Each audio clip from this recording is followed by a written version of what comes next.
What is going on, guys? So I forgot to film an intro for this video, so I'm doing it at the end. I've gotten a ton of work done. We're getting the engine in, they were getting the transmission in, and a bunch of other stuff done. So keep watching. I don't know what it is, but obviously getting packages with car parts is like the greatest thing ever. But for some reason, fittings and AN fittings just really excite the crap out of me. So just got all this stuff in the mail today. Got a couple 4AN fittings there. This just, I didn't even order this, but it was in there, so that's cool. Adapter for the block. Some 10AN fittings for the drain, as well as some nylon hose. And then some plugs to plug up those extra holes. And then sitting right here, actually, is my 4AN stainless hose for the feed line. So I'm going to measure up some hoses and build them for the feed and drain for the turbo.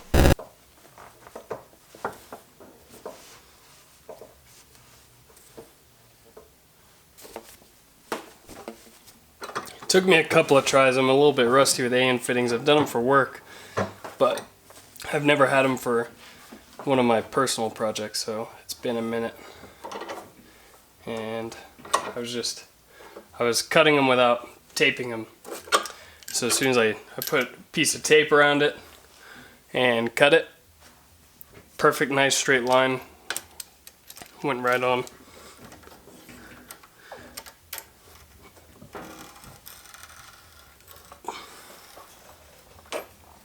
Oops, darn it, made them a little ugly.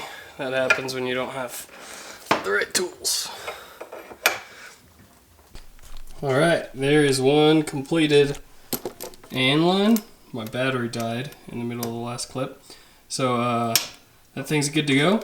I'm going to go stick this on the engine. Even though the turbo's not on there, it's just easier to get to the drain while the engine's out of the car. So I'll just tighten it on the bottom and leave the top sitting there. Oil feed line is all finished up. Now I'm going to go throw this in there, as well as I've got just some plugs that are going to plug up the 3 other ports on there. So yeah, I guess this I'm probably, I guess I'll put it on for now. It's going to route around the back of the engine, and there's some good spots for some P-clips back there to keep it off of everything and sort of out of the way. I don't really like the over the valve cover look. It's extra long, so it is long enough to do that. If I ever change my mind, I can just cut it down and reinstall the fitting, but yeah. The next day.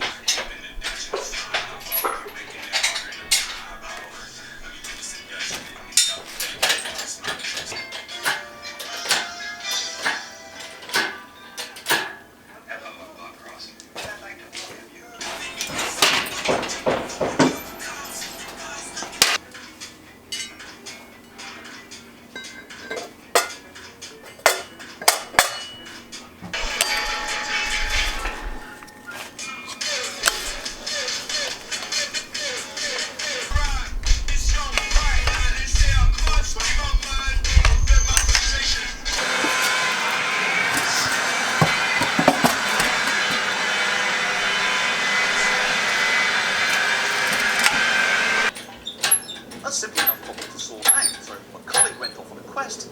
Yeah. Other than sharp pain to bolt wallet, this is good. Time to bolt on the supply brackets and give our new assembly a whirl. That's right, I did say supplied brackets. Rick hasn't had to make it. After all, this lot just bolts on, remember? Only of course it doesn't. Raise up the fuel rail and straighten out the injector. These threads are some tricky, indeterminate specs.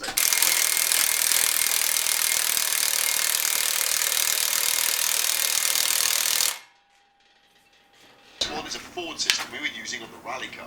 I'd like to work perfectly well. We've already put the time into the cam trim, so we're going to go one step further and use coil on plug with these Toyota. Got the engine in last night, just kept plugging away, got everything bolted down and torqued up.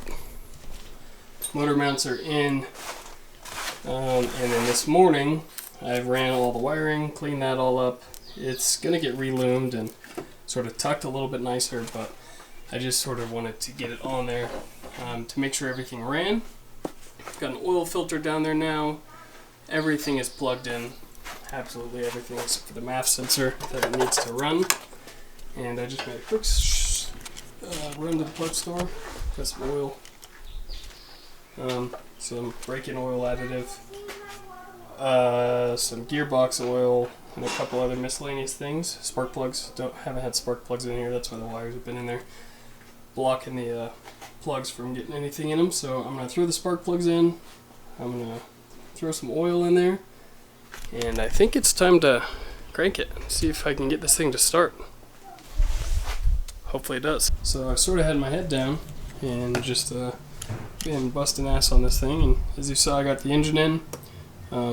After I put the clutch and the transmission on and everything. Right now I have the harness on and cleaned off. Everything's plugged in. I've got my oil feed lines here, and I've got it here ready to crank. Theoretically it should pretty much fire up soon, but I want to make sure I've got oil pressure to the turbo and everything, and check to make sure my oil pressure light's going to turn off. So I'm going to put this in a little tub and crank it and see if I can get some oil to come out. So I've got the injectors and the crank angle sensor unhooked right now, so it doesn't try to fire up and doesn't wash down the cylinders. There's my tub and my oil feed. Oops, wipers are on. Oops. There's fuel pump, so that's working. And let's crank it.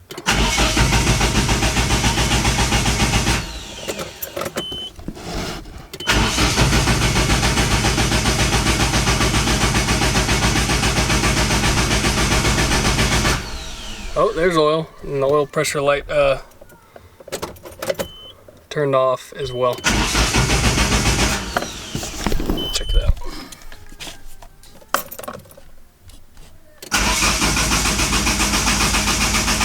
Sweet, filling up that tub pretty quick actually.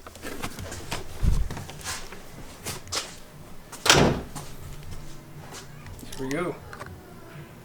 Oil. Alright, well, I think I'm pretty much good to try to fire it up now just to see, make sure everything's working. So I'm going to plug in the injectors, I'm going to plug in the crank angle sensor and the coil, and then I'm going to just run this oil feed and the drain to the turbo because I have it hooked up. I'm not gonna actually hook up the turbo to the exhaust, but just so the oil has somewhere to go, and crank it and see if it fires up. Oh, and I didn't record this, but I did bolt the Nistune ECU in down there, just so you know. So hopefully it'll fire right up. Oil lines hooked up on the turbo and it's just resting there. Let's get our coil, crank angle. Oh, left the key on. And plug in all the injectors and see what she does. Alright, here goes nothing. Make sure it's in neutral.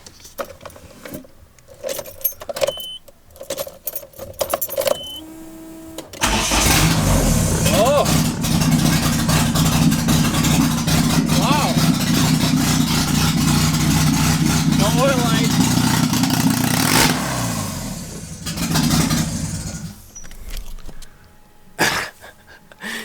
A little loud open header, holy shit.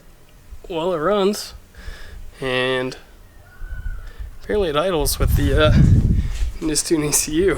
Oh my goodness, I'm so excited. Any leaks? Well, it's kind of hard to tell from your angle, but all that stuff was already there. Bottom of the engine looks nice and dry, so that's good. I spilled some oil, filling it up, and some of that's coolant as well. I'm a mess. I can't wait to get this car out of here, because then I can do these floors in here. Enough exhaust flow blew the turbo off. Definitely was running on all four. This is so exciting. This is the first motor I have ever built from the bottom up, and it seems to be working. That was without the MAF sensor, because the Nistune ECU is tuned for a Z32 MAF. I don't know if it would even start up if this was plugged in. It probably would, I guess, but I knew it would start up with it unplugged. So the car runs. I'm so freaking stoked. I sort of don't even know really what to say, because I'm just like it worked. Finally. Jeez. Been making a mess in my garage. All these freaking 240 parts everywhere. It's all worth it now. So I guess next video we're going to be doing a little bit of modifying to that manifold. I've got this T25 turbo sitting on the bench here. I need to reclock and put my feed and drain stuff on it so that I can run it on this car. This is sort of a junker turbo my buddy gave to me for free. It's got a lot of shaft play, so it's not long for this world, but he said it was still spooling and everything fine when he took it off, and it didn't really act like there was anything wrong with it.